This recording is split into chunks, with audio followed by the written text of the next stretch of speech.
23 বছরের এক ঝাঁকড়া চুলের ছেলে একের পর এক ছক্কা হাঁকিয়ে চলেছেন আব্দুল রাজ্জাক, শাহিদ আফ্রিদির মতো বাঘা বাঘা সব বোলারের বিরুদ্ধে। সালটা 2004। সচিন, সৌরভকে আউট করে পাকিস্তান তখন ভালো জায়গায়, কিন্তু সব ওলটপালট করে দেয় লম্বা চুলের এই যুবক। মহেন্দ্র সিং ধোনির সঙ্গে সেই আমার প্রথম পরিচয়।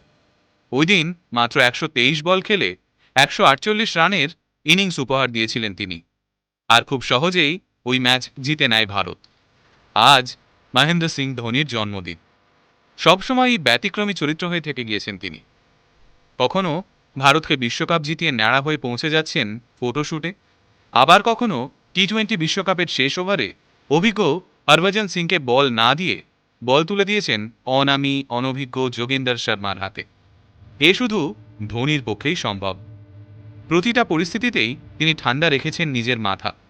দল জিতলে সরে গিয়েছেন সবার পেছনে, আর দল হারলে সমস্ত দায় নিজের কাঁধে তুলে নিয়েছেন। প্রচারের আলোয় তিনি থাকতে ভালোবাসেন না, তাই তো ভারতের প্রাক্তন কোচ রবি শাস্ত্রীর কাছেও নেই তার নাম্বার। এই ধোনি কিন্তু একদিনে ধোনি হননি। আমরা অনেকেই ধোনির সংগ্রামের কাহিনী জানি। ঝাড়খণ্ডের মাহি থেকে টিম ইন্ডিয়ার ক্যাপ্টেন হতে করতে হয়েছে অনেক কষ্ট। ছোটবেলায় ফুটবল খেলতে ভালোবাসতেন তিনি। তার গোলকিপিং দক্ষতা দেখে কোচ তাকে ক্রিকেটে কিপিং করতে বলেন, আর অল্প কিছুদিনের মধ্যেই দুর্দান্ত উইকেট কিপার ব্যাটসম্যান হয়ে ওঠেন তিনি। জায়গা করে নেন বিহারের রঞ্জি টিমে। তখন ধোনির বয়স ছিল মাত্র 18। বাবা রিটায়ার করেছেন, সংসারে হাল ধরার মতো কেউ নেই। ইচ্ছে না থাকা সত্ত্বেও মাত্র 20 বছর বয়সে টিচির চাকরি নিয়ে চলে আসেন আমাদের এই খড়গপুরে। ধোনির ক্রিকেট জীবন হয়তো এখানেই শেষ হয়ে যেতে পারত।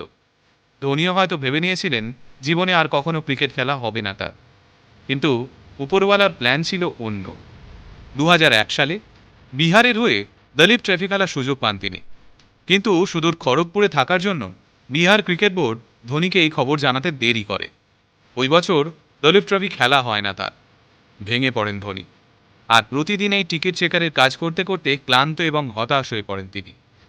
সব হতাশা কষ্ট ভুলে থাকার জন্য খড়গপুরের স্থানীয় ক্লাবের হয়ে খেলতে থাকেন বিভিন্ন টুর্নামেন্ট। হাতে ব্যাট পেলে সমস্ত হতাশা ভুলে যেতেন তিনি। এক একটা বল গিয়ে পড়তো সীমানার বাইরে।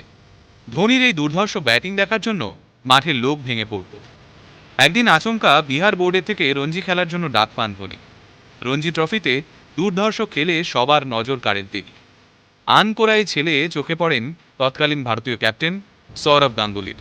ভারতীয় টিমে ডাক পান 22 বছরের ধোনি, কিন্তু বাংলাদেশের বিরুদ্ধে প্রথম ম্যাচই করেন 0 রান। যখন বাকি বোর্ড মেম্বাররা ধোনিকে টিম থেকে বাদ দেওয়ার প্রস্তাব দেন, তখন রুখে দাঁড়ান দাদা সৌরভ গাঙ্গুলি।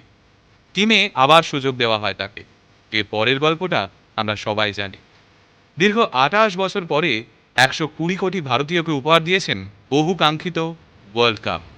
ধোনি শুধু একজন ক্রিকেটার নন, তিনি লড়াইয়ের অপর নাম। হারের মুখ থেকে জিত ছিনিয়ে নেওয়ার নাম ধোনি। ভালো থাকবেন ক্যাপ্টেন কুল। অনেক অনেক শুভেচ্ছা রইল আপনার জন্য।